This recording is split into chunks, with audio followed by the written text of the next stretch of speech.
سلام آئیں گے پیش کرنے جو تیرے در پہ سلام آئیں گے درود پڑھتے ہوئے آقا کے غلام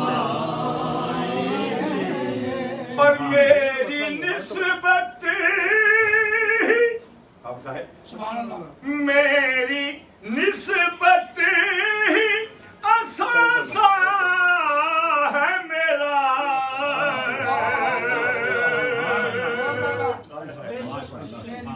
میری نسبت اثاثہ ہے میرا ارے میرے اعمال بلا کیا میرے کام سبحان اللہ سبحان اللہ سبحان اللہ سبحان اللہ ہائے ہائے میری نسبت نسبت سبحان اللہ سبحان اللہ اثاثہ ہے میرا سبحان اللہ ماشاء اللہ آقا میری نسبت اثاثہ ہے میرا ارے میرے اعمال بلا کیا میرے کام آئیں گے میرے اعمال بلا کیا میرے کام میرے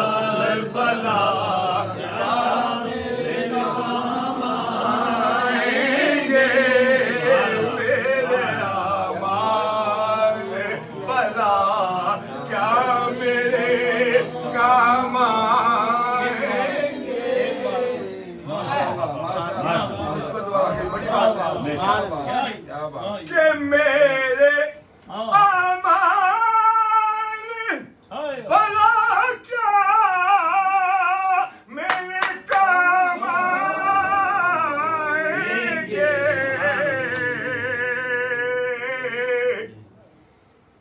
میرے اعمال بھلا کیا میرے کام آئیں گے میری نسبت اثاثہ ہے میرا میرے اعمال بنا کیا میرے کام آئیں گے درود پڑھتے ہوئے آقا کے غلام آئیں گے درود پڑھتے ہوئے آقا کے غلام آئیں گے اشارہ ایک شعر اور پڑھنے کا اشارہ ہے کہ میرا ایمان ہے کہ میں شر میں میرے آقا کا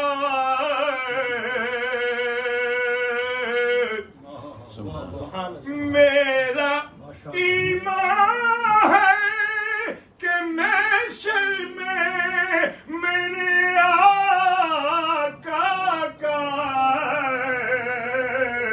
پہلے کے پیغام فرشتے میرے نام آئیں گے پہلے کے پیغام فرشتے میرے نام آئیں گے دو نعت کے شعر پڑھ کے جا چاہوں گا کیونکہ یہ مجھے ان کو دیکھ کے ذوق آ گیا ہے میں نے چاہے پڑھنا ہی تھا دو شعر دو تین شعر ہیں اس لیے کہ اس وقت میں بنی ہوئی ہے تو اس نسبت سے میرے بھائی مدینہ شریف گئے تھے تو وہاں سے ان کا پوزیشن دیکھی میں نے اس نسبت سے مدینے کی نسبت سے دو شعر پڑھ کے جا چاہوں گا آپ اس محبت سے درود پاک پڑھیے گا صلی اللہ علیہ وسلم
مدینے کی جانب نہ کیسے کھینچوں میں مدینے کی جانب نہ کیسے کھینچوں میرا دین اور دنیا مدینے میں ہے میرا دین اور دنیا مدینے میں ہے میرا دین اور دنیا مدینے میں ہے بڑوں میں میرے آقا کا روضہ مدینے میں ہے مل جاتا ہے گھر بیٹھے جو مقدر میں لکھا ہو مل جاتا ہے گھر بیٹھے جو مقدر میں لکھا ہو ارے جو نصیبوں میں نہ لکھا ہو جو نصیبوں میں نہ لکھا ہو وہ ملتا ہے مدینے سے میرے آقا کا روضہ مدینے میں ہے میرے آقا کا روضہ مدینے میں ہے پھول کھلتے ہیں پڑ پڑی کہ صلی اللہ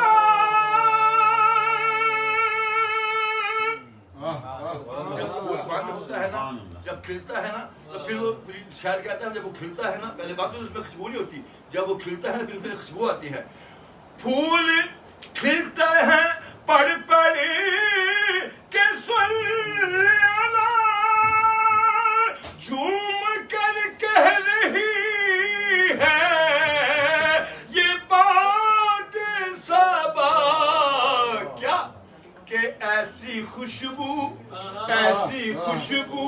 چمن کے گلوں میں کہاں ایسی خوشبو چمن کے گلوں میں کہاں جیسی خوشبو نبی کے پسینے میں ہے میرے آقا کا روضہ مدینے میں ہے جی میرے آقا کا روضہ مدینے میں ہے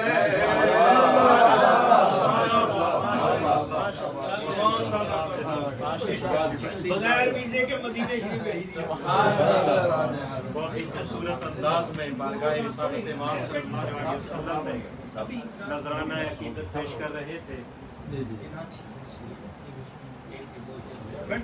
اور جو ہمیں مدینے کا وہ تصور پیش کر رہے تھے اے کاش حقیقت میں میرا یہ خواب حسین ہو اے کاش حقیقت میں میرا یہ خواب حسین ہو پوری یہ تمنا اے میرے سرور دین ہو دل محو زیارت ہو سجدے میں جبی ہو جب آئے مجھے موت تو مدینے کی زمین ہر نظر کانپ اٹھے گی محشر کے دن ہر نظر کانپ اٹھے گی محشر کے دن خوف سے ہر کلیجہ ڈہل جائے گا اوڑھ کر کالی کملی وہ آ جائیں گے اوڑھ کر کالی کملی وہ آ جائیں گے حشر کا سارا نقشہ بدل جائے گا ہماری محفل کی زینت بنے جید عالم دین اور ان کی والدہ محترمہ جو ایک مفسرہ ہیں آل رسول اور ہمارے سروں کے تاج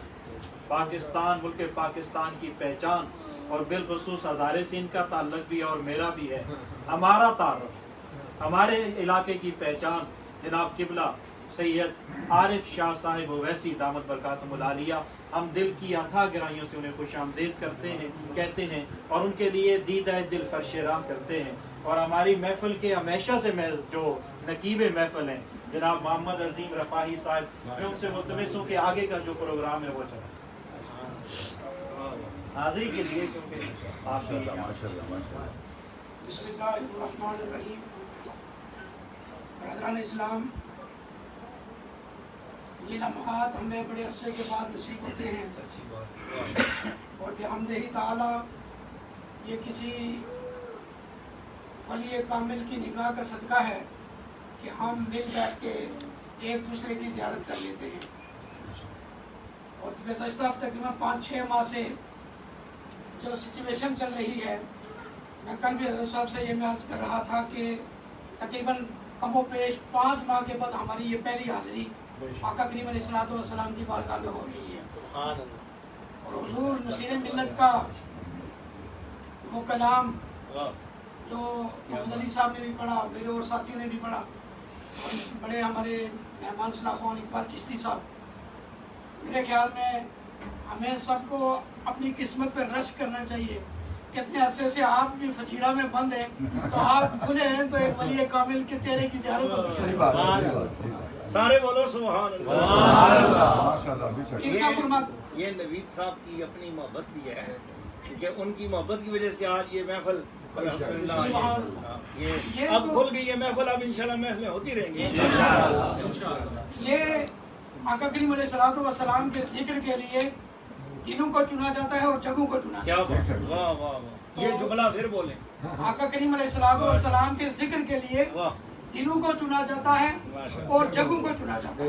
ایک بار پھر بولیں اور سارے بولیں سبحان اللہ. آقا کریم صلی اللہ تعالیٰ علیہ وسلم کے ذکر کے لیے دنوں کو چنا جاتا ہے اور جگہوں کو چنا جاتا ہے. آج یہ والی جگہ جو ہے، 7 والی جگہ جو ہے، وہ آج اس جگہ کو مبارکباد دے رہی ہے. کیا بات، بے شک بے شک، سچی بات. 7 والی جگہ جو ہے آج اس جگہ کو مبارکباد دے رہی ہے، اور یہ جگہ جو ہے اپنی قسمت پہ رشک کر رہی ہے.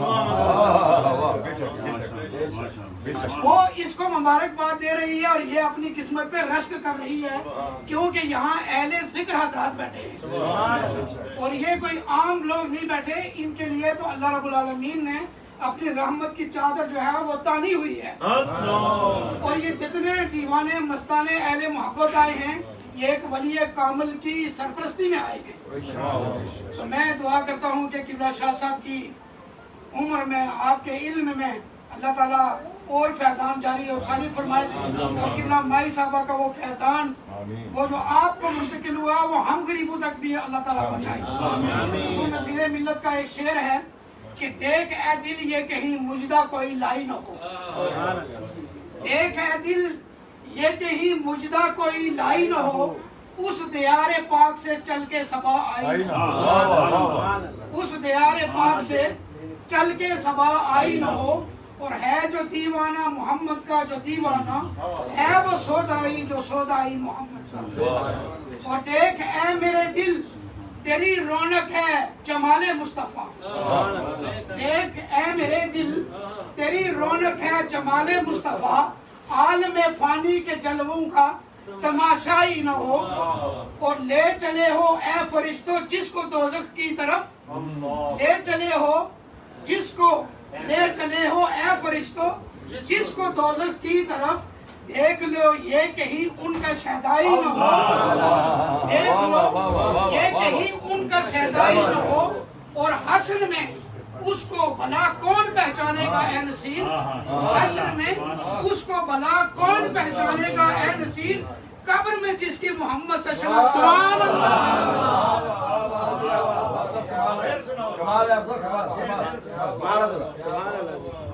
دیکھ ہے میرے دل کہ تیری رونق ہے جمال مصطفیٰ، عالم فانی کے جلووں کا تماشائی نہ ہو. اور لے چلے ہو اے فرشتوں جس کو دوزخ کی طرف. دیکھ لو یہ ان کا کہیں شہدائی نہ ہو. اور حشر میں بھلا اس کو کون پہچانے گا اے نصیر. قبر میں جس کی محمد سے شناسائی نہ ہو. قبر میں جس کی محمد سے شناسائی نہ ہو. اور یہ فیصلہ وہیں پہ ہوگا تو پھر آگے بات بڑھے گی.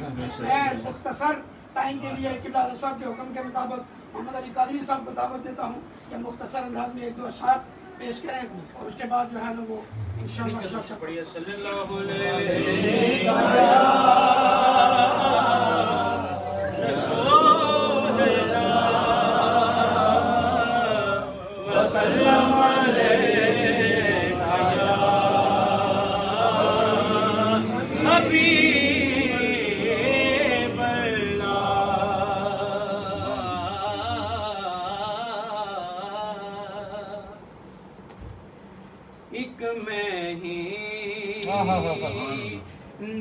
نہیں ان پہ قربان زمانہ ہے. مل کے پڑھیے نا ایک میں ہی نہیں ان پر قربان زمانہ ہے. ایک میں ہی نہیں ان پہ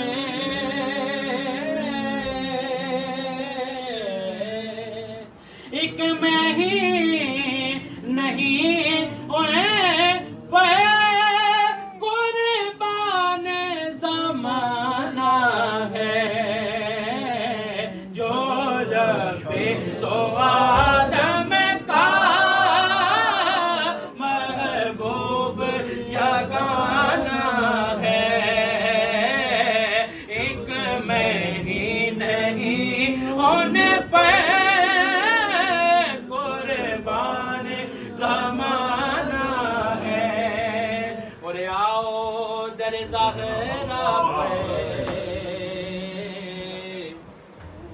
پھیلائے ہوئے رام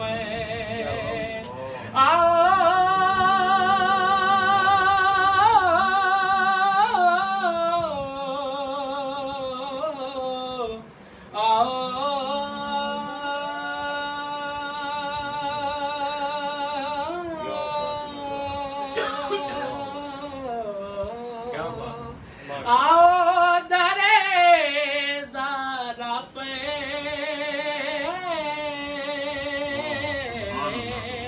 آؤ درے زہرا پہ پھیلائے ہوئے دام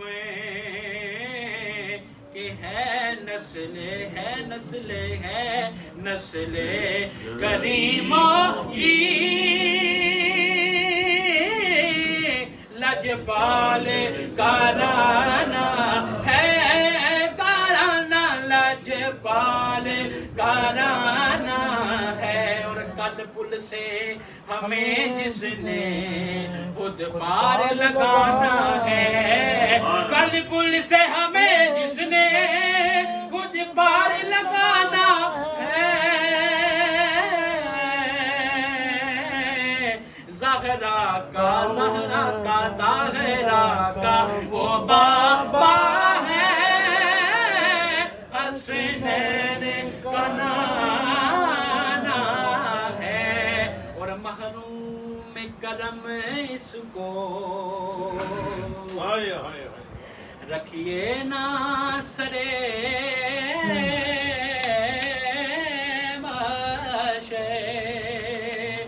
یا رسول اللہ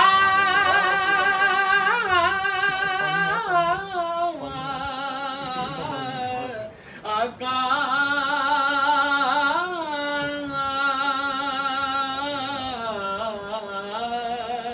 مہروں میں کرم اس کو رکھیے نا سرے محشر.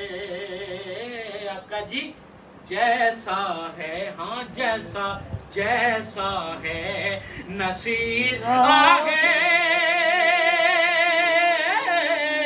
منگتا تو پرانا ہے. جیسا ہے نصیر ہے شاید تو پرانا ہے پرانا شاید تو پرانا ہے. ایک میں ہی نہیں ان پہ قربان زمانہ ہے. جتنے بھی مہمان یہاں تشریف لائے ہیں دل کی امید کر رہی ہوں سے آپ کو خوش آمدید کہتے ہیں اور یہ دعا کرتے ہیں کہ اللہ تعالیٰ ہمارے بھائی نوید صاحب کو جس محبت اور عقیدت کے ساتھ یہ اولیاء اللہ کے دامن سے وابستہ ہیں مزید انہیں استقامت عطا فرمائے.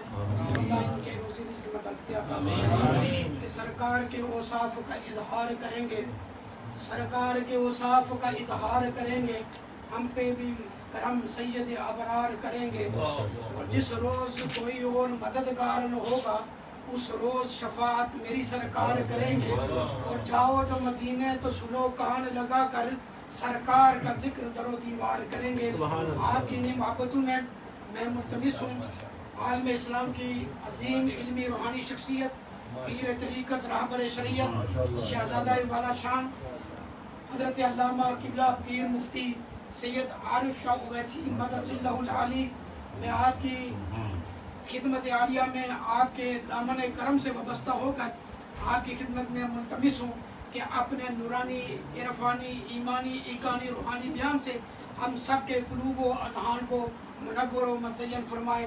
نعرہ تکبیر، نعرہ رسالت، نعرہ رسالت، نعرہ حیدری، نعرہ غوثیہ، حضرت علامہ قبلہ پیر سید عارف شاہ اویسی صاحب۔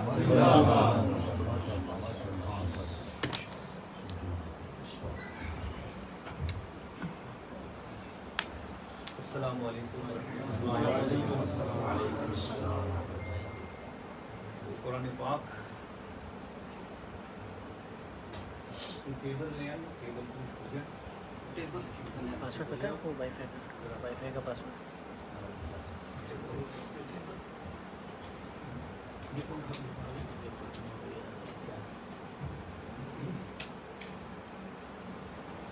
پڑھیے جی۔ اعوذ باللہ من الشیطان الرجیم، اعوذ باللہ من الشیطان الرجیم، بسم اللہ الرحمن الرحیم۔ بسم اللہ الرحمن الرحیم۔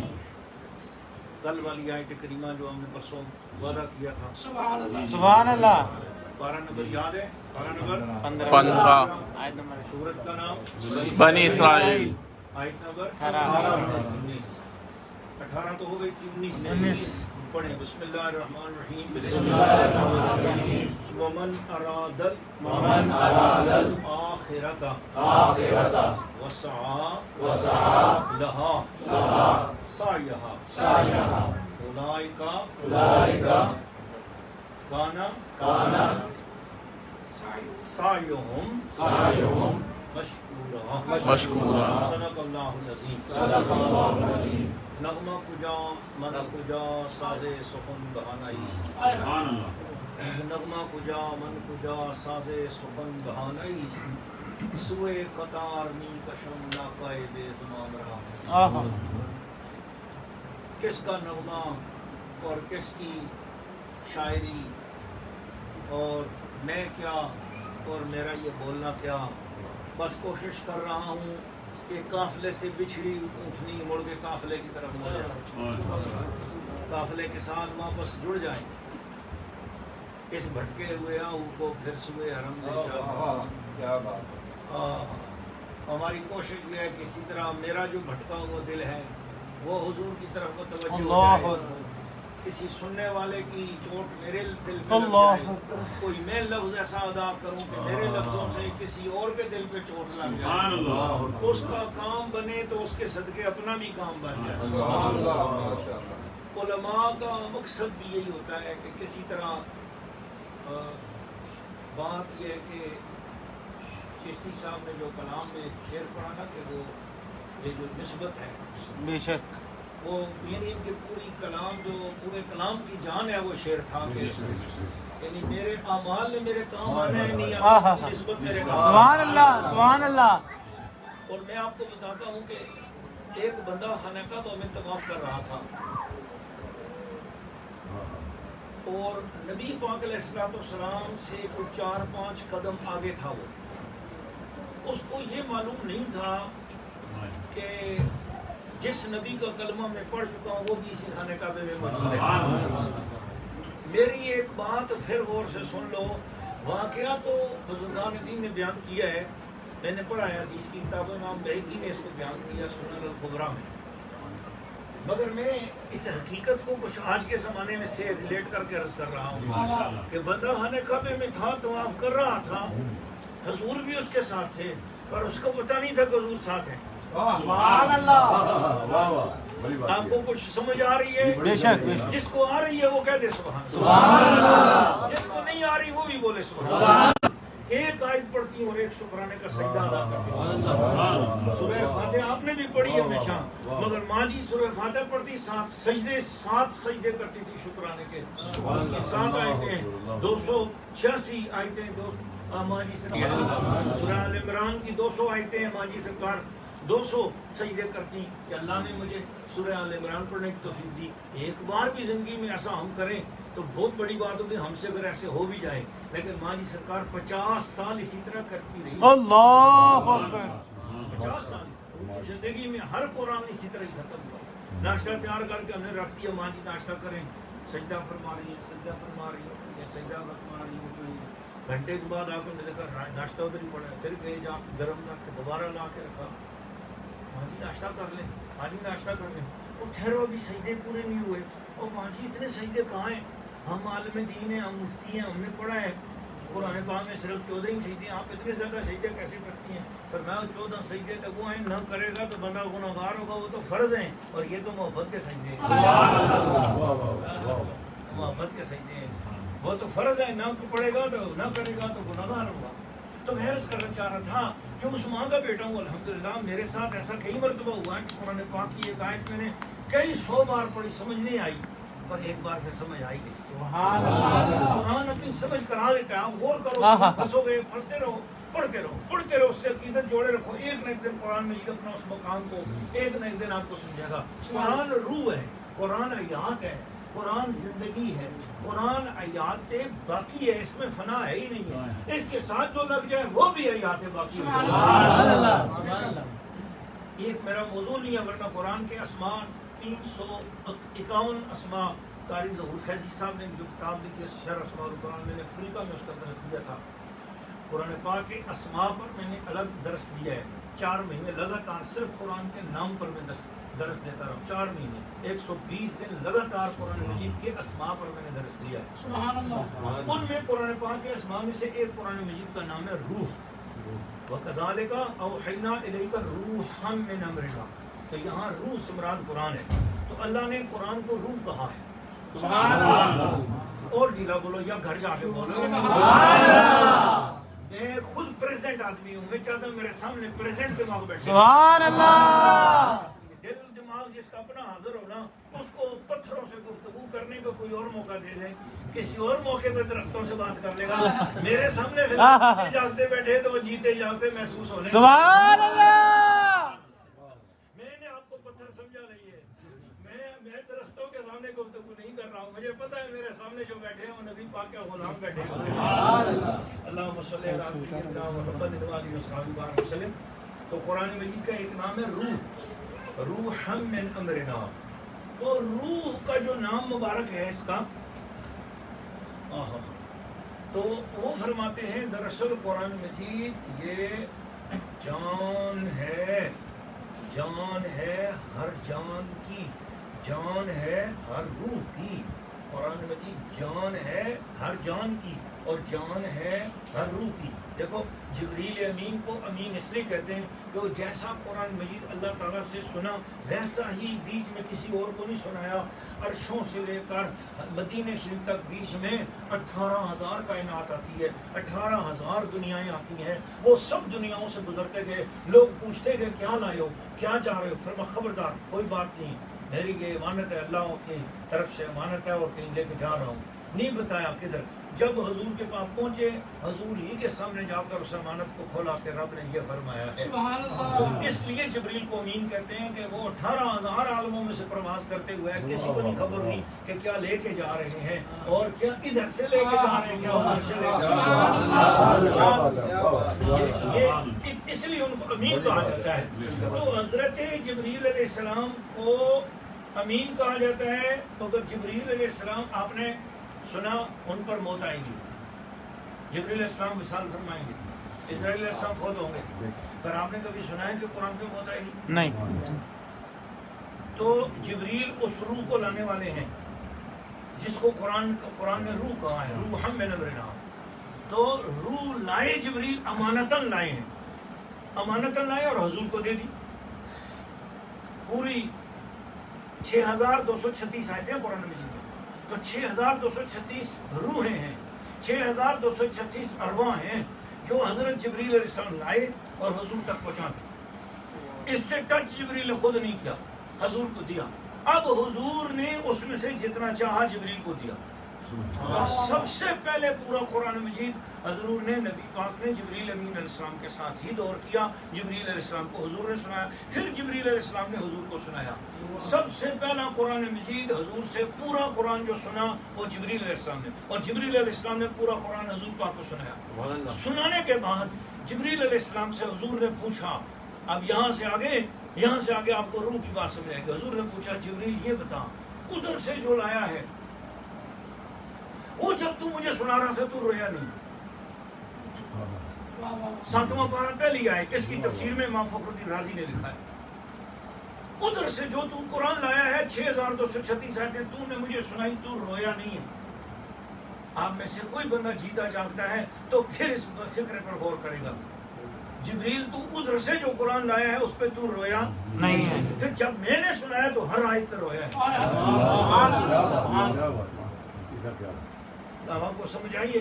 تو جبریل نے عرض کیا حضور ادھر سے جو لایا تھا وہ کلام تھا. سبحان اللہ. ادھر سے جو لایا تھا وہ کلام تھا, جو آپ نے سنایا ہے وہ قرآن ہے. اب یہ ایک خاص ٹرمینالوجی آ گئی. قرآن ایک ہی لفظ روح کے اب 3 نام ہو گئے, ایک ہے کلام اور ایک ہے قرآن. تو جو اللہ کی طرف سے قرآن آیا وہ بے کیف آیا تھا. اس کی تشریح میں سورہ 7واں پارہ کی پہلی آیت کی تفسیر میں امام فخر الدین رازی نے لکھا وَإِذَا سَمِعُوا مَا أُنزِلَ إِلَى الرَّسُولِ تَرَىٰ أَعْيُنَهُمْ تَفِيضُ مِنَ الدَّمْعِ مِمَّا عَرَفُوا مِنَ الْحَقِّ. وہ جو نجاشی بادشاہ پہ قرآن نے اثر کیا تھا وہ قرآن نہیں تھا جو میرے عرشوں سے جبریل لائے تھے, نہ وہ قرآن ہے جو عرشوں سے جبریل حضور تک پہنچایا. اب حضور کے ذریعے سے جو امت میں پہنچا جب حضور نے اپنی زبان سے پڑھا تب یہ قرآن بنا. اس لیے قرآن کا نام قرآن ہے. قرآن کا نام ادھر سے قرآن نہیں ہے, ادھر سے کلام چلتا ہے, ادھر سے کتاب چلتی ہے, ادھر سے ام الکتاب آتی ہے, ادھر سے فرقان آتا ہے, ادھر سے نور آتا ہے, ادھر سے وحی آتی ہے. اس کے آپ 350 نام لے لو, ادھر سے آنے والے کے نام لو, رکھو, سارے نام رکھ لو. ادھر سے جو بھی آیا ہے وہ کلام آیا, پر قرآن اس وقت بنا ہے جس وقت وہ آنے کے بعد حضور کے سینے میں اترا, جب سینے مصطفیٰ نے اسے اپنی زبان میں نطق بخشا اپنا, جب حضور کا نطق سبحان اللہ. اے جبریل اب تو کیوں رویا, اے جبریل تو ادھر سے لایا تو نہیں رویا, جب تجھے حسین کے نانے نے سنایا تب تو رویا, فاطمہ کے بابا نے سنایا تب تو رویا, صدیق کے مرشد نے سنایا تو رویا, عمر کے آقا نے سنایا تو رویا. یہ قرآن تو لے کے جب عرشوں سے آیا تو نہیں رویا. یہی قرآن جب میں نے بدر میں سنایا تو جبریل رویا. یہ قرآن جب میں نے کعبے میں سنایا جبریل رویا. یہ قرآن میں نے احد میں سنایا جبریل رویا. یہ قرآن میں بازار میں سنایا جبریل رویا. میں گھر میں سنایا جبریل تو رویا. کیوں رویا؟ جبریل نے کہا سونیا کلام الہی میں بھی بڑی شان ہے, پر اس میں ڈر بڑا تھا, اس میں جلال اللہ اکبر, اس کا ادب بڑا تھا, مجھے پہنچانے کی ذمہ داری کا خوف تھا, کہیں غلطی ہو گئی تو برباد نہ ہو جاؤں. اس ڈر کی وجہ سے غور نہ کر سکا. جب ذمہ داری پہنچا دی اب میرے ذمہ سے خوف ہٹ گیا. اب سونیا سب کچھ تیرے سپرد ہوا, میں ذرا پرسکون ہوا. اب جو میں نے غور کیا تو آنکھوں نے دید بھی کی, کانوں نے شنید بھی کی.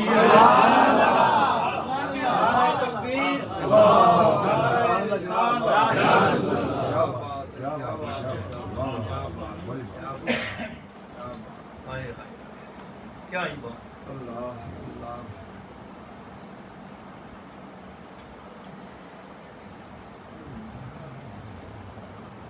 ومن اراد الاخرۃ, اور جو آخرت کو چاہے, وسعی لہا سعیہا, اور اس کی کوشش بھی کرے, وہ مومن. سبحان اللہ. وہی مومن. مومن وہی ہے جو آخرت کی کوشش کرے. فاولئک, پھر یہ وہ لوگ ہیں انا سعیہم, ان کی جتنی کوششیں بھی ہیں, جتنی بھی کوشش, سعیہم میں ضمیر ایمان والوں کی طرف لوٹی. جتنے ایمان والے ہیں اور ان کی جتنی بھی کوششیں ہیں. اب ایمان والوں کی کسی کوشش کا نام حنفیت ہے, کسی کوشش کا نام حنبلیت ہے, کسی کوشش کا نام شافعیت ہے, کسی کوشش کا نام نقشبندیت ہے, کسی کوشش کا نام چشتیت ہے, کسی کوشش کا نام اویسیت ہے, کسی کوشش کا نام قادریت ہے. تو کوششیں ایمان والوں کی بے شمار. کسی نے محدثیت میں جلوہ کیا, کوئی مفسریت میں جلوہ کر گیا, کوئی خطاب ہے, کوئی ناطقان ہے, کوئی نقیب ہے, کوئی سامعین میں سے ہے. بھئی اپنے اپنے رنگ کی کوشش ہے نا. سرکار صلی اللہ علیہ وسلم آگے میں کچھ حدیثیں بھی آج لائے ہوں آپ کو سنانے کے لیے. کوشش کی کانا سائیو ہوں, جو کوشش بھی کی انہوں نے ایمان کی حالت میں آخرت کی خاطر جو بھی کوشش کی. سائیو مشکورہ, یہ لفظ مشکور کے 9 معنی, مشکور کے لفظ کے 2 معنی جو یہاں پر موجود ہے. 7 معنوں کا یہاں سے تعلق نہیں. 2 معنی یہاں اس تفسیر میں ضرور ہے. ایک ہے مقبول, مشکور بمعنی مقبول. دوسرا ہے مشکور بمطلب جس مقصد کی خاطر کوشش کی وہ مقصد پورا ہو گیا. محنت کی جس مقصد کی خاطر مقصد پورا ہو گیا. تو آپ لوگوں کی مقصد کی یاد محنت کیا تھی؟ وہ دور دراز اپنے 100 کام چھوڑ کر یہاں تک پہنچے. مقصد یہ تھا کہ ہم جائیں, کوئی اللہ اور اس کے رسول کی بات اور سنیں, ہمارا غفلت والا دن. یہ نعت پڑھ رہے تھے, آپ میں سے کئی لوگ واہ واہ کر رہے تھے, سبحان اللہ کر رہے تھے. تو آپ کی واہ واہ سبحان اللہ سے 2 باتیں ہو رہی تھیں. آپ کا اپنا ایمان تازہ ہو رہا تھا, نعت خوان کو بھی جوش آ رہا. سبحان اللہ. نعت خوان کا دل ہے, پیر صاحب آ گئے, بہت مزہ آئے گا. ان کو اب سمجھنے والا آ گیا, اس کو غور کرنے والا آ گیا. جب انہوں نے نسبت والا شعر پڑھا تو مجھے وہ بندہ یاد آ گیا خانہ کعبہ کے اندر جس کا میں بات سنا رہا تھا, شروع میں نے کیا تھا کہ وہ خانہ کعبہ کے اندر طواف کر رہا تھا اور حضور صلی اللہ علیہ وسلم سے 2-4 قدم آگے تھا. کلمہ پڑھا تھا, ایمان قبول کیا تھا, اسے معلوم نہیں تھا جس کا کلمہ پڑھ کر طواف کرنے آیا ہوں آج وہ خود بھی کعبے میں آیا. تو اس کا مطلب یہ ہوا کبھی کبھی وہ ہوتے ہیں امتیوں کے آس پاس, امتیوں کے آس پاس, اور امتیوں کو خبر نہیں ہوتی کہ یہ کون ہے. حضور علیہ السلام مدینہ شریف کے قریب واپس آئے کسی قافلے سے. ایک بھی مسلم شریف کی شرح میں واقعہ موجود ہے, بہت زبردست واقعہ ہے. تو صبح کا وقت تھا, حضور کو بھوک لگی, سرکار صلی اللہ علیہ وسلم کو بھوک لگی, بشری تقاضے تشریف لے آئے. اور رسول پاک نے صحابہ کرام, 2 ہی صحابی قریب تھے اونٹنی پر, حضرت سعد بن معاذ تھے, ساتھ حضرت ابوبکر صدیق تھے. کہا بھوک لگی ہے, کسی کا گھر تلاش کرو, خوش نصیب ہے وہ گھر. حضور نے بھوک کی وجہ سے اس کو عرض حضور یہ سامنے خیمہ ہے اور ایک عورت ہے اور دھواں بھی نظر آ رہا ہے, لگتا ہے کہ کوئی روٹی چھوٹی پک رہی ہے, چلتے ہیں.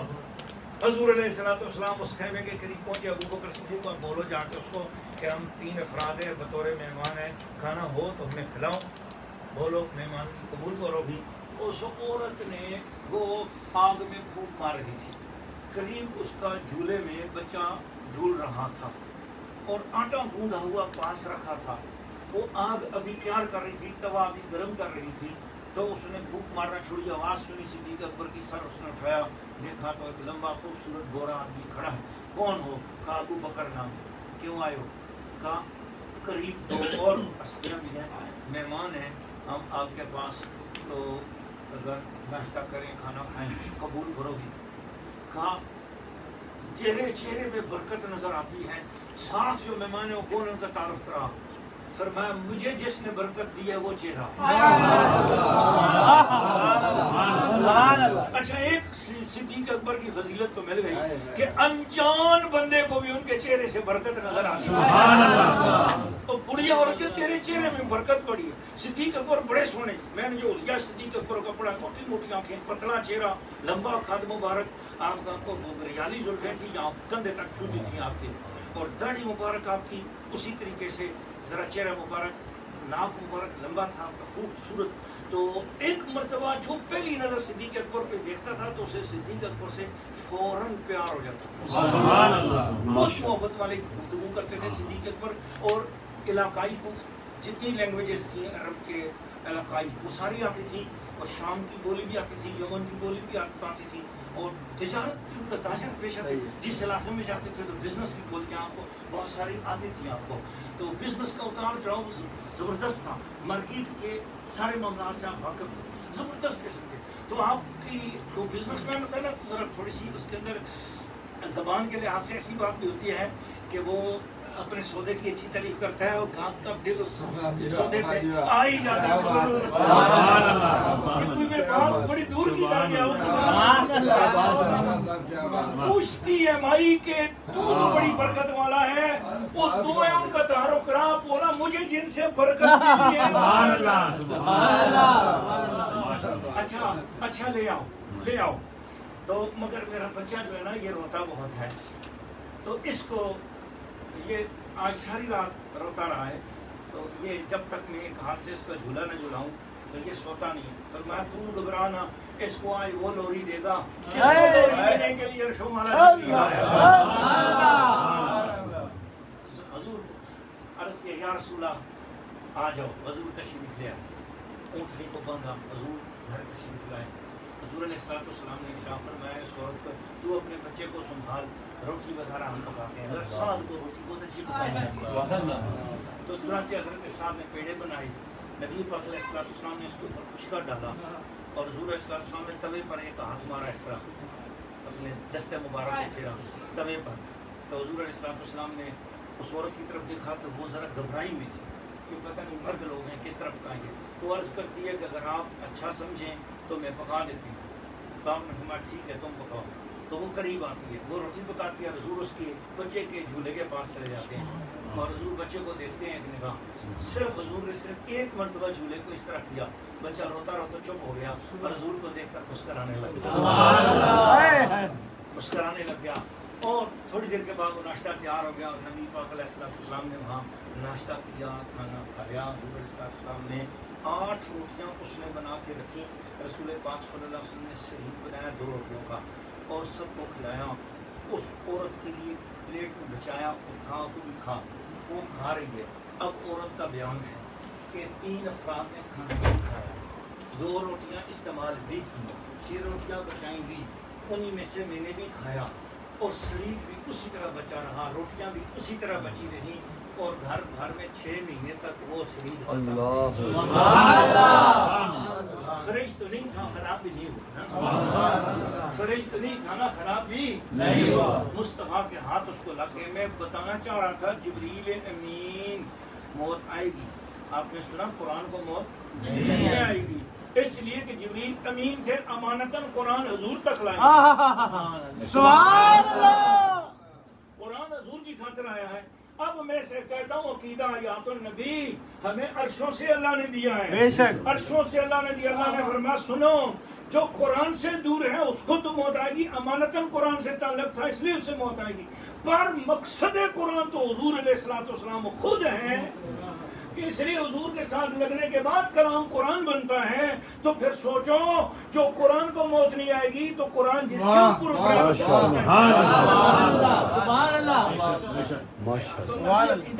کوئی بڑھا ہوا نہیں ہے, یہ حضور کی طرف سے عطا کیا ہوا ہے. یہ بہت ساری سمجھ اور غور کے بعد نصیب ہوتا ہے نصیب والوں کو. رفاعی صاحب نے جملہ بولا ہے کہ جگہیں بھی منتخب ہوتی ہیں تو لوگ بھی منتخب ہوتے ہیں, چنے جاتے ہیں. ایسے دل چنے جاتے ہیں, ایسے دماغ چنے جاتے ہیں جنہیں ادب سکھایا جاتا ہے. آپ اپنے اوپر ناز مت کرنا, یہ مت سمجھنا کہ جناب علی میں کچھ ہوں, آپ کچھ نہیں ہیں, میں کچھ نہیں ہوں. حضور کی عطا سمجھنا کہ اپنے ادب کی کچھ خیرات آپ کو عطا. ابو جہل بھی قریب تھا, کچھ نہ پا سکا, اور چن لیا گا جو دل ویسے کرنی وہ دور رہ کے سب اتفاق وہاں سے چلے کرتے ہیں. وہ بندہ آگے آگے چل رہا ہے, حضور پیچھے پیچھے, اور اس نے ایک جملہ بولا, مسلم شریف کی حدیث ہے.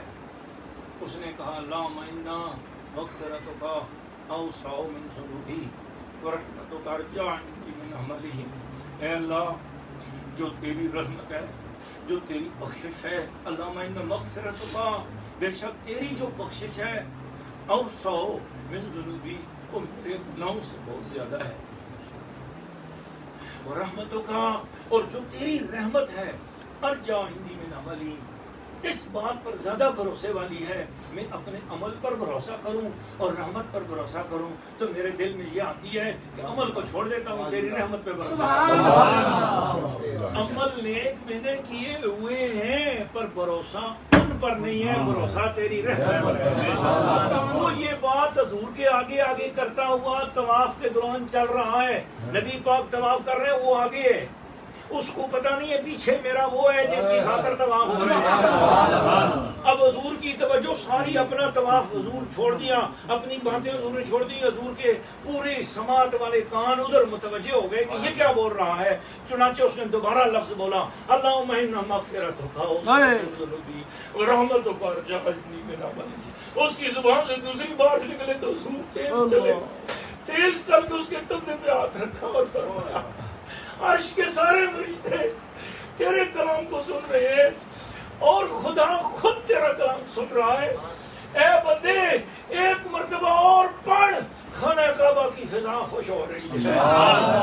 وہ پیچھے پڑھ کر حضور کو دیکھتا ہے کہ یہ کون ہے، کہتا ہے اتنا خوبصورت چہرہ، تو اتنے خوبصورت چہرے والا تو کون ہے، میں تجھے پہچانتا نہیں ہوں۔ فرمایا پہلے جملہ سنا پھر میں تجھے تعارف کرا دوں گا۔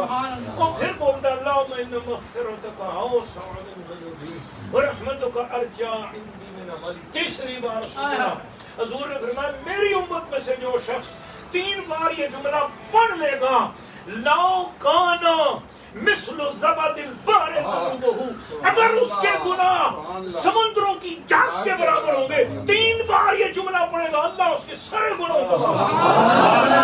تکبیر، نعرہ رسالت، نعرہ حیدری، نعرہ مصطفیٰ۔ میں پڑھاتا ہوں، آپ پڑھو، اللہم انا مغفرتک اوسع من ذنوبی ورحمتک ارجع عندی من عملی۔ اللہم انا مغفرتک اوسع من ذنوبی ورحمتک ارجع عندی من عملی۔ اللہم انا مغفرتک اوسع من ذنوبی ورحمتک ارجع عندی من عملی۔ اللہ پاک کو کوئی اپنے سجدوں کے ذریعے منا نہیں سکتا، نہ سجدوں کے ذریعے اسے پایا جا سکتا ہے۔ سجدے تو ایک کوشش ہے، وہ بندہ کر رہا تو آپ نہیں کر رہا تھا، وہ عمرہ نہیں کر رہا تھا، مگر اس کی زبان سے ایک ادا نکلی ایسی کہ اسے پتہ ہی نہیں ہے رحمت کونین پیچھے ہے۔ اب حضور نے تعارف کرایا، میں تو رحمت للعالمین ہوں، میں آخری نبی ہوں، میرا نام محمد رسول اللہ ہے۔ وہ شخص لرز گیا، حضور کے قدموں پہ گر پڑا، نبی پاک علیہ السلام اٹھایا اور کسی نے دے لگا، وہ شخص نے چیخ ماری بہت زور سے، حضور میں کیوں روتے؟ اس نے کہا میں بڑے دور گاؤں کو، میرے پاس آپ کا کلمہ اسلام پہنچ، میں نے اسلام قبول کیا، میرے دل کی بڑی تمنا تھی کہ میں آپ کی زیارت کروں، مگر میرے نصیب کتنے اچھے کہ مجھے خانہ کعبہ میں آپ کی زیارت کروں۔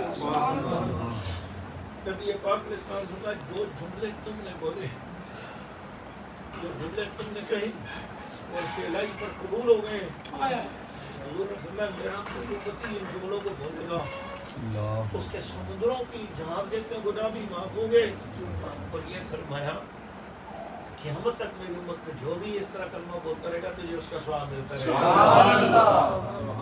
وہ خوش ہوتا ہے، بہت خوش ہوتا ہے، لیکن اس کا رونا ختم نہیں ہوتا۔ وہ حضور کو اپنے سامنے پا کر حیران ہے کہ میرے سامنے حضور، میں حضور کے قریب ہوں۔ وہ روتا ہے، اس یعنی کہ توقع سے بڑھ کر نعمت عطا ہوگی، ظرف سے بڑھ کر کرم نصیب ہو گیا۔ تو وہ روتا ہے, تڑپتا ہے, اور تڑپتے ہوئے نبی پاک علیہ السلام کی طرف دیکھتا ہی چلا جاتا ہے, آنکھیں پھاڑے پھاڑے دیکھتا چلا جاتا ہے. شب انتظار میں سو گیا, اور میرا نصیب جگا گئے, یہ مہک تھی لباس میں کہ مکان سارا بسا گئے. وہ کوئی چھوٹی سی بات تو نہیں ہوتی یار, حضور کی زیارت کرنا, سرکار کا سامنا کر لینا. یہ تو پوچھو پیر میرے لیے شاہ صاحب کیا کہتے کیا ہی بات. تو نبی پاک علیہ السلام نے اس شخص سے یہ بات کہی. آپ نے ارشاد فرمایا کہ جو شخص روزانہ ان کلمات کو پڑھتا رہے گا, میں اس کو جاگتے ہوئے یا اس کی نیند میں ضرور ایک بار ملاقات کروں. اب یہ حدیث بعد میں بنی, پہلے اس بندے کا جملہ ہے. یہ حاجی صاحب کے صاحب کی باتیں ہیں, تھوڑی سی آپ کے اوپر سے چلی جائیں گی, خبر نہیں ہونا, کیونکہ الحاج غلام مجتبیٰ صاحب جو ہے نا وہ بڑے خاص قدردانوں میں سے ہیں. میں عرض یہ کرنا چاہ رہا ہوں کہ کچھ باتیں حضور کی حدیث میں ہیں, کچھ قرآن میں ہیں, جو قرآن بعد میں بنی ہیں, پہلے وہ کسی اور کا جملہ ہے. مثلا بسم اللہ الرحمن الرحیم, یہ یا بلقیس کی زبان کا جملہ ہے یا سلیمان کی زبان کا جملہ ہے, بعد میں سے اللہ نے قرآن میں نازل کیا, قرآن کا ہو گیا, پھر ہر سورت سے پہلے پڑھنا ہو گیا. ٹھیک ہے, یہ اس پر میرا خطاب ہے لمبا, وہ پھر ادھر نہیں چلنا چاہوں گا. میں نے آج جو عنوان ڈھونڈا تھا اس کی طرف ہم نے گفتگو کرنی, آیت نمبر 19.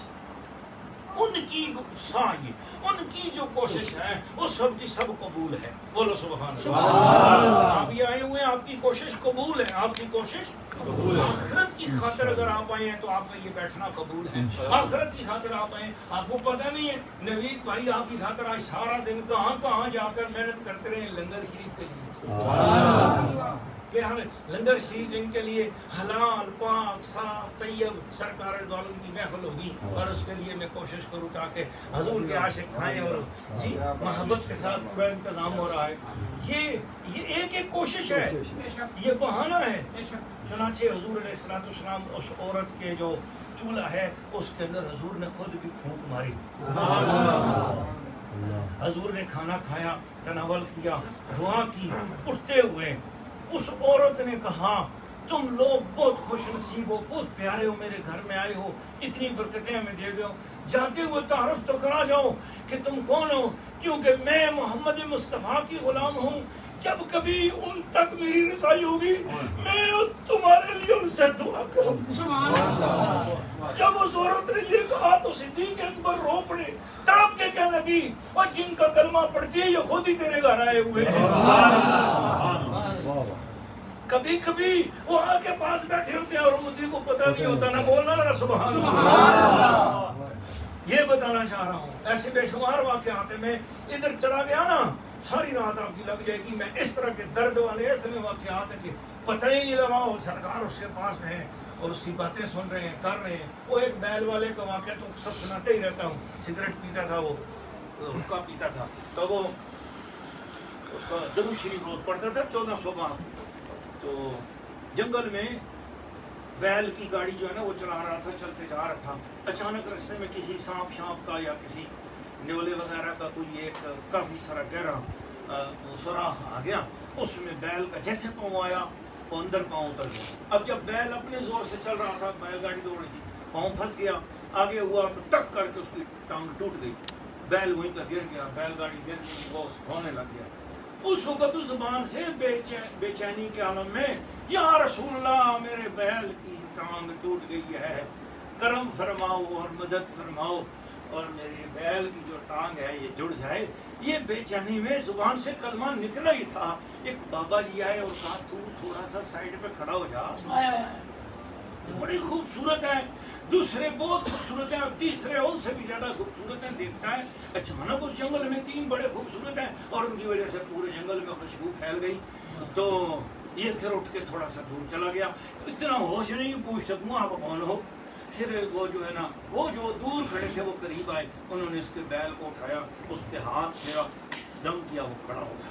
یہ بڑا ہی خوش ہوا, کہا آپ بہت اچھے ہیں, آپ بہت اچھے ہیں, میرا بیل آپ نے ٹھیک کر دیا. آپ ہیں کون؟ اب میں نا روزانہ 1400 بار درود شریف پڑھتا ہوں. آج نبی پاک پر درود شریف پڑھوں گا نا تو آپ کے لیے دعا بھی کروں گا. سبحان اللہ. سبحان اللہ. کیا سادگی ہے. کیا کہنا ہے، کیا کہنا ہے. اس کو اب تعارف کرانے والا خوبصورت جو ہے وہ کہتا ہے میں چھوٹا بھائی ہوں، میرا نام حسین ہے، وہ جو بڑا بھائی میرا حسن ہے، ہم نواسے ہیں، اور جس نے آ کے تیرے بیل کی ٹانگ کو ہاتھ میں پکڑ کے اس کو دم کیا اس کا نام ہمارے نانا جان محمد الرسول سونا بھیس بٹا کے آپ جی حضور اپنے امتیوں کو اس طرح کرم نوازی فرماتے ہیں. سرکار تو بہت بڑی شان ہے. میں اگر داتا صاحب کے حوالے سے سناؤں تو آپ حیران ہو جاؤ گے. داتا صاحب ابھی یہ بات کر رہے تھے نا جی تو کہ وہ زمین ساتھ والی مبارک دیتی ہے. عظیم صاحب نے بولی بات آپ کو ملا. داتا صاحب جی BMW گاڑی کس کی ہے؟ ہاں تو وہ میں آپ سے عرض کروں کہ داتا صاحب کے مزار اقدس پہ میرے حضور والد گرامی رحمۃ اللہ علیہ مجھے ساتھ لے کر گئے. فرمایا پورے اسلام کا خلاصہ یہ لکھا شعر تھا میں ان کو رات کو سنا رہا اللہ. آسمان سجدہ کنن پیش زمینے کے برو. یہ داتا صاحب شعر لکھا ہوا اور فارسی زبان میں. ہاں جی میرے حضور والد گرامی رحمۃ اللہ علیہ دفتر والے بابا جی میرے ساتھ تھے اور حضور نے مجھے داتا صاحب کئی حاضریاں کرائیں تو ان میں سے ایک حاضری میں آپ نے فرمایا کہ یہ جو شعر ہے یہ پورے اسلام کا خلاصہ ہے. سنا رہا ہوں آپ کو. جیتے جاگتے بندے بولیں گے ذرا سبحان اللہ. آپ نے سبحان اللہ اتنی اچھے طریقے سے بولی ہے کہ میری روح خوش ہو گئی ہے اور ایک بات سننا چاہ رہا ہوں. سیدنا محبوب الہی داتا گنج بخش آپ کے وہ مبارک روزے پر وہ شعر لکھا ہوا ہے. آسمان سجدہ کند پیش زمینے کے برو جب دو نفس بہر خدا بنشستہ. زمین کہ اس ٹکڑے کو آسمان سجدے شکرانے کے پیش کرتا ہے جس پر ایک یا دو بندے بیٹھے ہوں صرف اللہ اور رسول کی باتیں کر رہے ہیں. بھائی صاحب کہہ رہے تھے نا کہ ساتھ والی زمینیں سے مبارک دے رہی ہے اور وہ زمینیں سے مبارک دے رہی ہے کہ آج مصطفیٰ کریم کی نعمت یہاں پہ ہو رہی ہے. یہ گھڑیوں کی قیمت آپ کو بعد میں پتہ چلے گی نا. آپ کو سمجھ نہیں ہے اس کی. فرشتوں کی کوشش ہے دعائیں ہوتی ہیں کاش کہ ہمارے اندر بھی یہ نفس ہوتا ہے. کروڑوں خربوں بار ایک دن میں سبحان اللہ بحمدہ سبحان اللہ العظیم فرشتے پڑھ لیتے ہیں لیکن ان کو ثواب نہیں ملتا. ثواب صرف اس بشر کو ملتا ہے. پوری بھری ہوئی کائنات میں جتنے بھی ہیں ان کلو من فی السماوات والارض الا آتِ الرحمن عبدا. زمین و آسمان میں جتنی بھی چیزیں ساری خدا کی عبادت کر رہی ہیں. وَإِن مِّن شَيْءٍ إِلَّا يُسَبِّحُ بِحَمْدِهِ وَلَٰكِن لَّا تَفْقَهُونَ تَسْبِيحَهُم. کائنات کے اندر جتنی چیزیں خدا کی تسبیح کر رہی ہیں مگر ثواب کسی کو بھی نہیں ملتا. ثواب لینے کے لیے صرف کملی والے کی امت کو ماشاءاللہ کیا بات ہے. آپ نے سبحان اللہ کہا 2000 نے کیا مل گئی. اللہ اکبر 2000 نے کیا مل گئی آپ کو. ایک محفل جس محفل میں قرآن مجید فرقان میں دیکھو ناظرہ قرآن پڑھنے کا الگ ثواب ہے, ترجمہ قرآن پڑھنے کا الگ ثواب ہے, تفسیر سے قرآن مجید پڑھنے سننے کا ثواب الگ ہے, تینوں کے الگ الگ ثواب ہے. ناظرہ قرآن پڑھنے کا یہ ثواب ہے کہ ایک حرف کے بدلے 10 نیکیاں ملتی ہیں. ترجمے کے ساتھ قرآن پاک پڑھو تو ایک حرف کے بدلے 700 نیکیاں ملتی ہیں. تفسیر کے ساتھ قرآن مجید پڑھو تو پھر ایک آیت کے بدلے 200 مرتبہ قرآن ناظرہ پڑھنے کا ثواب نصیب ہوتا ہے. الگ الگ درجات ہیں. تفسیر قرآن کا درجہ بہت بڑا ہے. مفسر قرآن اس لیے پوچھا گیا حضرت امام اعظم سے کہ سب سے بڑا افضل علم کیا ہے تو آپ نے فرمایا حدیث سے بھی بڑا افضل علم ہے قرآن کی تفسیر. قرآن کو سمجھنا, قرآن کو سمجھانا. ما من بیتن کوئی بھی ایسا گھر اور مسجد مسلم شریف کی حدیث ہے, دارقطنی کی حدیث ہے, ترمذی شریف کی ہے. رسول پاک نے ارشاد فرمایا چاہے مسجد ہو یا کوئی گھر ہو یتدارسونہ جس کے اندر لوگ اس لیے بیٹھے ہوں کہ قرآن سامنے کھلا ہو اور اس کو سمجھنے کی کوشش کر رہے ہیں. سبحان اللہ. اللہ مگر یہ بات ہے سنو کہ وہ لوگ بیٹھے ہوتے ہیں غشیتہم الملائکۃ وحفتہم الملائکۃ بالرحمہ ان کو فرشتے رحمت کے آ کے ڈھانپ لیتے ہیں اور وہاں ان کے پاس بیٹھ جاتے ہیں اور وہ فرشتے بھی سنتے رہتے ہیں. پھر جس وقت وہ محفل سمجھنے سمجھانے والوں کی ختم ہو جاتی ہے وہ لوگ اپنے کھانے پینے میں مشغول ہوتے ہیں اور فرشتے آہستہ آہستہ اللہ کی بارگاہ میں پہنچ جاتے ہیں. واہ ہو واہ عالمن، اللہ تعالیٰ سب کچھ پہلے سے جانتا ہے، سب کچھ اسے پتا ہے، اس کے باوجود پوچھتا ہے فرشتوں سے کہ میرے بندوں کو کس حال میں چھوڑ کے آئے ہو. فرشتے بتاتے ہیں یا اللہ وہ قرآن کے اوپر غور کر رہے تھے، قرآن کی کسی آیت کے اوپر گفتگو ہو رہی تھی، ایک بندہ ان کے بیٹھ کر قرآن سمجھا رہا تھا اور وہ قرآن سمجھ رہے تھے. سبحان اللہ. اللہ تعالیٰ فرماتا ہے فَبِعِزَّتِي فَبِجَلَالِي لَأُغْفِرَنَّهُمْ، مجھے میرے جلال کی قسم، مجھے میری عزت کی قسم، میں نے ان سب کو معاف کر دیا ہے، میں نے ان سب کو بخش دیا ہے، میں نے ان سب کو معاف کر دیا ہے.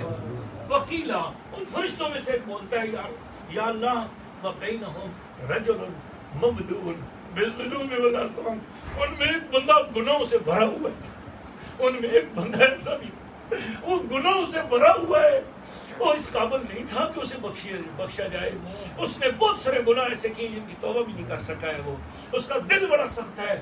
وہ تو قرآن میں یہ سننے کے بہانے بیٹھا ضرور تھا مگر اس کا دل قرآن میں لگ بھی نہیں رہا تھا، مگر وہ بیٹھا ہوا تھا. اللہ تعالیٰ فرماتا ہے فَبِنِسْبَتِهِمْ، مجھے قسم ہے ان کی نسبت کی، ان کے پاس جو بیٹھ گیا ہم قوم اللہ یشقا بِجَلِیسُہُم، قرآن سننے والوں کے پاس جو بیٹھ جاتا ہے ان کے پاس بیٹھنے والا ان پڑھ نہ سمجھ نہ دان بندہ بھی، گناہوں سے بھرا ہوا بندہ بھی، میں ان کے صدقے اسے بھی معاف کر دیتا ہوں. سبحان اللہ. نصیب نہیں دے گا وہ بھی خوش نصیب بن جاتا ہے. قربان جائے ماں جی سرکار کے جنہوں نے بھی قرآن کے جام عطا فرمائے. میری ماں جی سرکار جی وہ روتی تھی، ہم اکثر جاتے تھے کمرے میں قرآن سامنے اور وہ رو رہی ہیں، آنسوؤں کے ساتھ رو رہے ہیں. ہمیں نہیں سمجھ آتا تھا روتی کیوں ہے. آج بہت عرصے کے بعد جا کے چوٹ لگی ہے پھر سمجھ آتی ہے کہ یار وہ کچھ بات تھی ہے نا.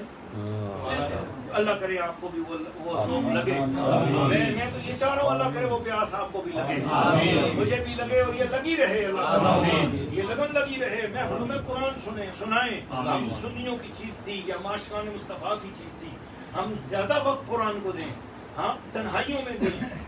جی یہ بہت اہم بات ہے. میں بس اسی آیت شریف کے والے سے دو دشا سناتا ہوں. گھڑی میری کہہ رہی ہے کہ آگے نہیں جانا آپ نے کیونکہ اب ٹائم کافی ہو رہا ہے. اگر یہ محفلیں کھل ہی گئی ہیں تو اللہ کرے کھلی رہے. میں ایک حدیث شریف آپ کو سنانا چاہ رہا ہوں. نبی پاک علیہ الصلوۃ والسلام نے ارشاد فرمایا عن الحسن رحمہ اللہ قال سئل رسول اللہ صلی اللہ علیہ وسلم. یہ امام دارمی نے اسے بیان کیا. حدیث شریف آپ کو سنا رہا ہوں. عن رجلین کانا فی بنی اسرائیل، نبی پاک علیہ الصلوۃ والسلام سے پوچھا گیا دو بندوں کے حوالے سے اور وہ تھے بھی بنی اسرائیل کے. احدہما کان عالما یصلی مکتوبۃ، اور جو ان میں سے ایک دو بندے تھے ان میں سے ایک عالم دین تھا اور وہ فرض نماز پڑھا کر ثم یجلس وہ بیٹھ جاتا تھا فیعلم الناس الخیر، اور لوگوں کو خیر کی باتیں سکھاتا تھا. سبحان اللہ. والآخر یصوم النہار، دوسرا جو بھائی تھا وہ تو روزے بہت زیادہ رکھتا تھا. ویقوم اللیل، ساری رات کھڑے ہو کر نفل پڑھتا رہتا تھا. ایما افضل، یا رسول اللہ ان دونوں میں سے افضل کون ہے؟ سبحان اللہ سبحان اللہ سبحان اللہ. نہ ابھی آپ کو میں رسول اللہ کی اتھارٹی بتا رہا ہوں ذرا، تو آپ اس طرف نہیں دھیان کا، یہ عالم دین کی ذمہ داری ہے نا کہ وہ اس طرف دھیان لے کر جائے آپ کا. اور امتی گزرے ہیں بنی اسرائیل کے اور فیصلہ ہو رہا ہے مدینہ شریف میں. سبحان اللہ سبحان اللہ سبحان اللہ سبحان اللہ. اس طرح کے فیصلوں پر پھر میرے 4 گھنٹے کا خطاب ہے کہ مسئلہ کہاں کا ہوا اور فیصلہ مدینے حتیٰ کہ عرش میں فرشتے جھگڑے.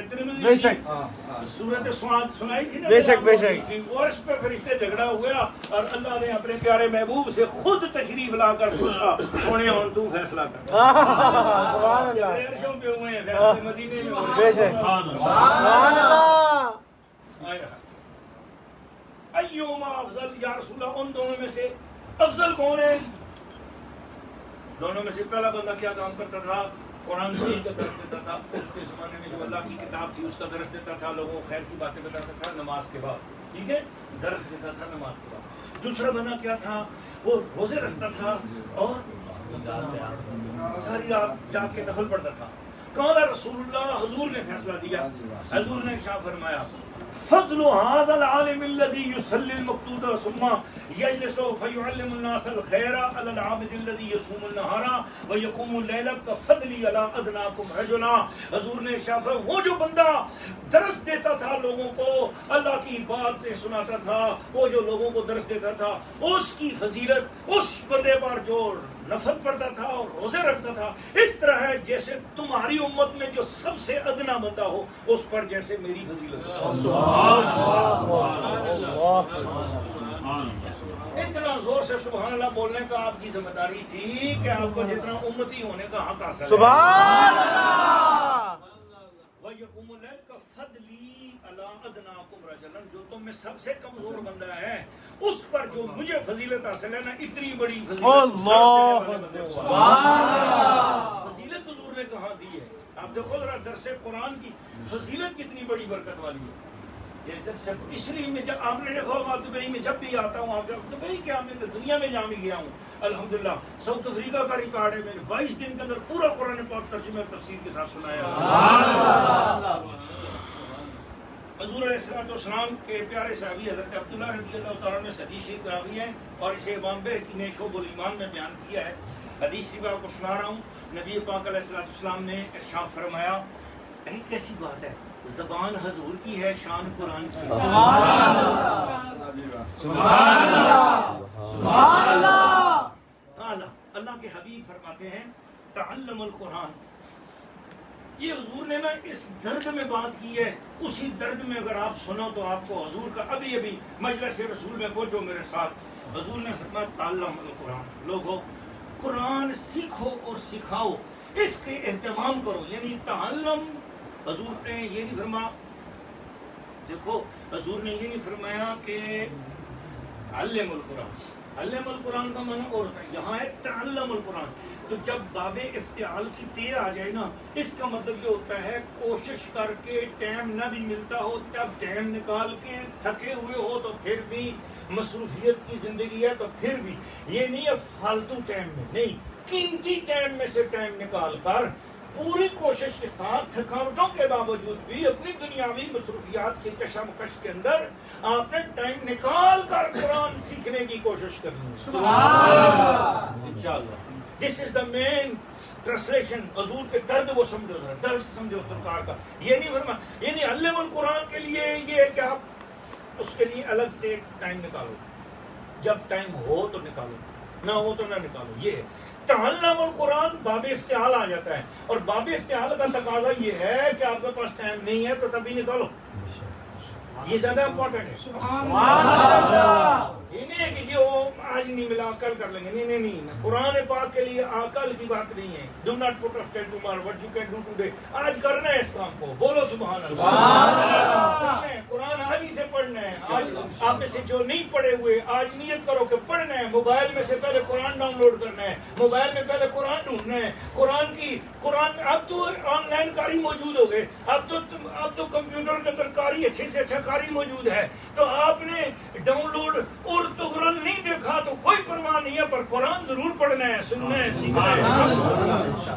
وہ بات کی بات ہے, پہلے قرآن ہے, بولنا سبحان اللہ. تعلم القرآن وعلموہ الناس. یہ اب علمو آیا ہے. اپنے لیے قرآن کا ٹائم فل نکالو, خاص قیمتی ٹائم نکالو, لیکن لوگوں کے لیے کہا علموہ الناس, لیکن لوگوں کو سکھاؤ جب موقع ملے. اپنے لیے ڈیلی ٹائم نکالو, لوگوں کے لیے جب موقع ملے تب ان کو سکھاؤ. وَتَعَلَّمُ الْعِلْمَ, اور دین کی حدیث کا فقہ کا علم بھی سیکھو. وَعَلِّمُوهُ النَّاسَ, اسے بھی لوگوں کو سکھاؤ. وَتَعَلَّمُ الْفَرَائِض, مرنے کے بعد جائیداد تقسیم کرنے کا دینی اسلامی میراث کا علم خود سیکھو. خود سیکھو, پتہ ہونا چاہیے. باپ مر جائے, پیچھے 2 بیٹیاں چھوڑی, 3 بیٹے چھوڑے, جائیداد کس طرح تقسیم کرنی چاہیے, میراث کا علم سیکھو. حضور السلام نے فرمایا علم الفرائض فإن الفرائض سدس العلم, کیونکہ حضور نے فرمایا علم المیراث حاصل کرو. علم المیراث پورے علوم جتنی بھی دنیا بھر میں علوم پھیلے ہوئے ہیں ان میں سے اگر 4 حصے کی جائیں تو 3 حصے علم اللہ نے علم المیراث کے اندر رکھا ہے. ایک حصہ باقی علم ہے, 3 حصے اس میں.